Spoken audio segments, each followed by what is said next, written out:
One. Here we are, Detroit, Michigan. It's been a long time in the making. Excitement in the air. People are talking about the U.S. Social Forum. Detroit, Michigan, one of the people that's been behind the scenes with a whole team of folks just tirelessly working. Adrienne Marie Brown, how you doing? I'm doing good, Davey. It's good to be here. Good to see you. You look very relaxed for somebody who has such a big thing coming up. I'm just trying to stay grounded and centered right now. It doesn't do any good to stress out at this point. Why Detroit? What makes Detroit ground zero, and why is it so significant to have the U.S. Social Forum here? Detroit is about 30 years into its economic crisis, and I think it's a really important place for us to be learning about what it means to try to exist in communities where we're having to depend on each other rather than depending on corporations or governments to do the right thing. So that's one major reason why I think Detroit is really important. The second reason I think is that Detroit is a real solution-oriented city. I think a lot of our movements have gotten very reactionary, very oppositional, very divisive, and it's really important to actually come and see what it looks like to be in a city where folks are like, the way we build movement together is we grow food together. The way we build movement is we fix each other's bikes. We build computers together. There's a whole digital justice coalition. All of our work has to be done in a collaborative and collective way because we don't have a lot of resources here. It's a beautiful city. It's a culturally historic city. It's on a movement level. Most of the Black revolutionary movements in the country actually have a birthplace here in Detroit. So there's a million reasons why Detroit at this moment. At the Allied Media Conference, which just preceded this, one of the themes I kept hearing over and over again was love and support and respect.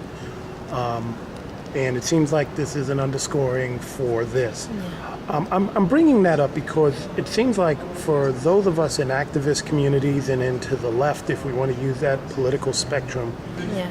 it seems like we play a hard game on each other. And it's kind of like, well, you can never do enough. I mean, here you are doing a social forum, and I'm going to complain because, the carpet is red, not blue, and all these other things. What does this really mean when we talk about love, respect, and nurturing and all those? Well, I feel like one of the easiest ways that we have always been kept from having any actual power is by being forced into situations where we look at each other so critically that we can't see each other as allies, and so we can never actually build any significant power. So on a very basic level, love as a strategic action is something that we really need right now. Our numbers are not huge, and yet what we're trying to accomplish in the world is massive. And the kind of changes that are coming, I think, you've been in Detroit for a few days, driving around, and when you start to see that half the buildings that you're driving by are abandoned, and when you start to see just the level of poverty and the level of suffering that is possible, that humans will put each other in that kind of suffering, then you have to think, what is the counter force to that? And it's not going to be that we just take over the government and suddenly we can provide something that no one else has been able to provide. The counter force has to be about relationships. And, the power of the organizing that I've seen in Detroit, most of it is all these folks who are elders. They've been working together for 50, 60 years. And so, their thing is you don't get to walk away from each other. You don't get to just tear each other down, complain, divide, and then walk away. Tomorrow that person's going to be back there in your face, by your side, because you're being oppressed by the same forces. You're actually in the same struggle whether you want to be or not.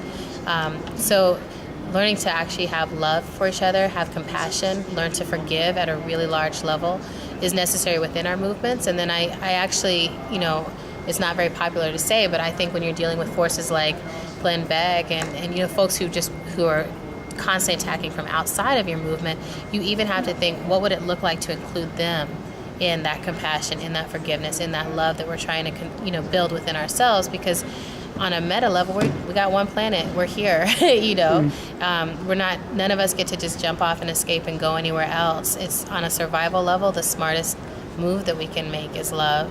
And it actually is the easiest work, once you settle into it. It's actually much easier than that constant hate, constant anger, constant tearing each other apart. When I first came to Detroit, I was living in California after having spent 10 years in New York, and I thought New York was the center of the world, and I was dragged to California, and then I was like, oh, California is beautiful, and then I started coming to Detroit, and at first it was shocking. I did have my jaw on the ground for the first year that I would visit here, just never seeing anything like it before, And then I started to grow a deep appreciation for this space.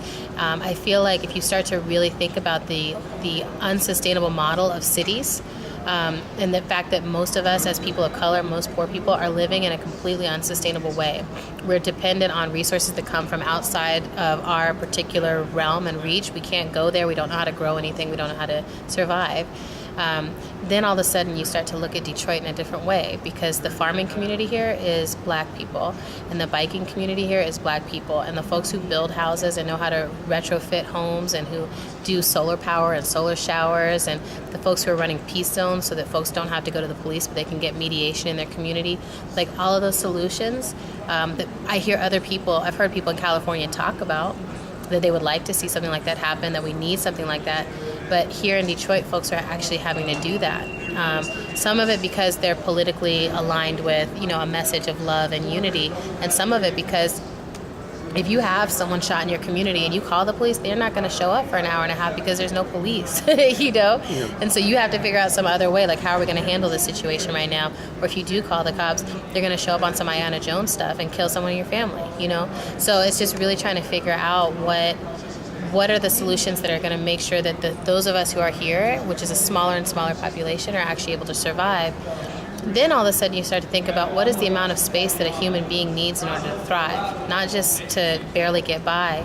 And I don't think that we were meant to come live in little boxes all on top of each other with no space for land and no space to grow anything. And in Detroit, few folks thought I was a hippie when I lived in California. But here in Detroit, I have chickens, I have composting, we have a huge garden in the backyard, we have a fire pit in the backyard.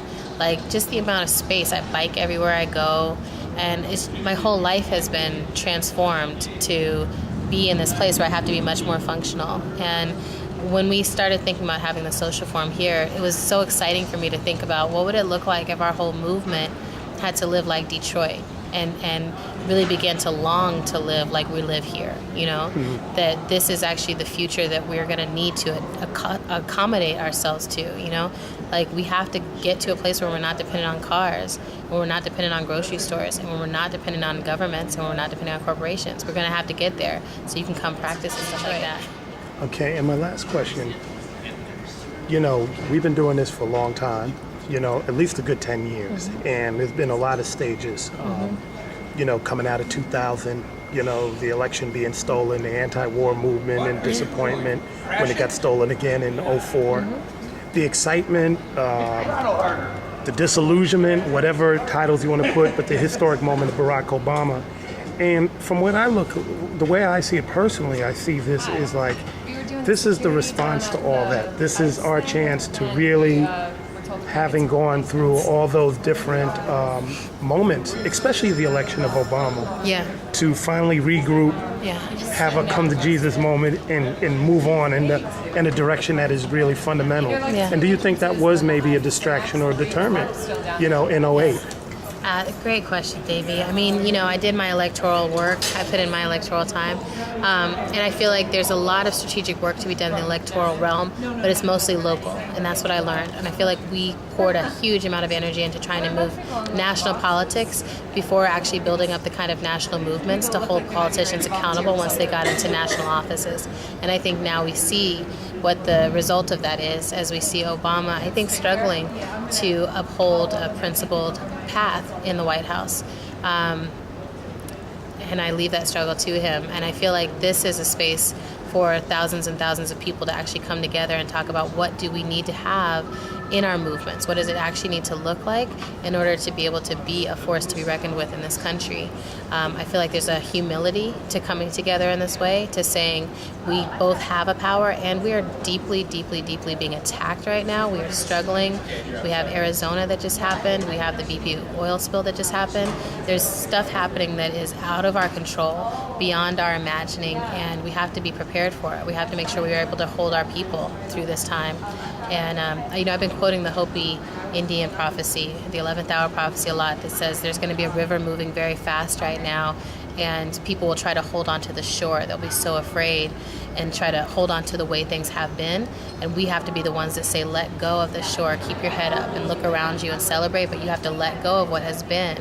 And to me, doing events like the Allied Media Conference, doing events like the U.S. Social Forum is really an invitation to people to say, let go of the way this world is. Let go of thinking about power in the way that those who want you to be powerless have taught you to think about power, and start to move into a new awareness and awakening in which you hold power with your community. And that's what we're going to do for the next 5 days, is be with each other in power.